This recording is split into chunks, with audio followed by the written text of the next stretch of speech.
Medical team বলছে বেগম জিয়ার শারীরিক অবস্থা আগের মতো স্থিতিশীল। রাজধানীর এবার কেয়ার হাসপাতালে চিকিৎসাধীন বিএনপি চেয়ারপারসন বেগম খালেদা জিয়ার শারীরিক অবস্থা এখনো অপরিবর্তিত। চিকিৎসকরা জানিয়েছিলেন অবস্থার অবনতি না হলেও স্থিতিশীল আছে বেগম জিয়ার স্বাস্থ্য। শারীরিক অবস্থা যাত্রা উপযোগী না হওয়ায় এখনো তার লন্ডন যাওয়ার সিদ্ধান্ত নিতে পারেনি মেডিকেল বোর্ড। তাই এবার কেয়ারেই তাকে চিকিৎসা নিতে হচ্ছে বলে জানিয়েছেন চিকিৎসকরা।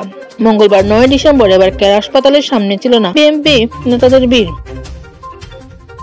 আইন শৃঙ্খলা রক্ষাকারী বাহিনীও পাড়াতে দেখা গেছে ঢিলেঢালা বাঘ। চিকিৎসাধীন বিএনপি নেত্রীর অবস্থা এখন অপরিবর্তিত। এরই মধ্যে পরীক্ষা নিরীক্ষা চলছে বেগম জিয়ার। রোববার 7 ডিসেম্বর সর্বশেষ তার সিটি স্ক্যান করানো হলে রিপোর্টে আসে স্বাভাবিক। দেশি বিদেশি বিশেষজ্ঞ চিকিৎসকদের নিবিড় তত্ত্বাবধানে আছেন সাবেক প্রধানমন্ত্রী। মেডিকেল বোর্ডের সদস্যরা এর আগে জানিয়েছিলেন যাত্রা উপযোগী শারীরিক অবস্থা না থাকায় উন্নত চিকিৎসার জন্য এখনই লন্ডন নেওয়া হচ্ছে না বিএনপি নেত্রীকে।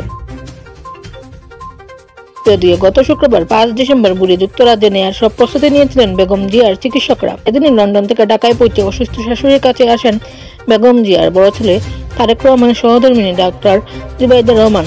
এরপর প্রতিদিন তিনি অন্তত 2 বার করে হাসপাতালে যাচ্ছেন। অন্যদিকে 17 দিন ধরে বেগম জিয়ার সঙ্গেই আছেন ছোট ছেলের সহধর্মিণী সৈয়দা শামিলা রহমান। সর্বশেষ শনিবার 6 ডিসেম্বর বেগম খালেদা জিয়ার মেডিকেল বোর্ড গণমাধ্যম জানিয়েছিল এয়ার অ্যাম্বুলেন্স প্রস্তুত আছে। সাবেক প্রধানমন্ত্রী যাওয়ার মতো উপযোগী হলেই বিদেশে নিয়ে যাওয়া হবে তাকে। রাজধানীর এবার কেয়ার হাসপাতালের ক্রিটিক্যাল কেয়ার ইউনিটে ভর্তি 80 বছর বয়সী সাবেক প্রধানমন্ত্রী বেগম খালেদা জিয়া দীর্ঘদিন ধরে আর্থ্রাইটিস, ডায়াবেটিস এর পাশাপাশি কিডনি, লিভার, ফুসফুস, হৃদযন্ত্র, চোখের সমস্যা সহ নানা জটিলতায় ভুগছেন।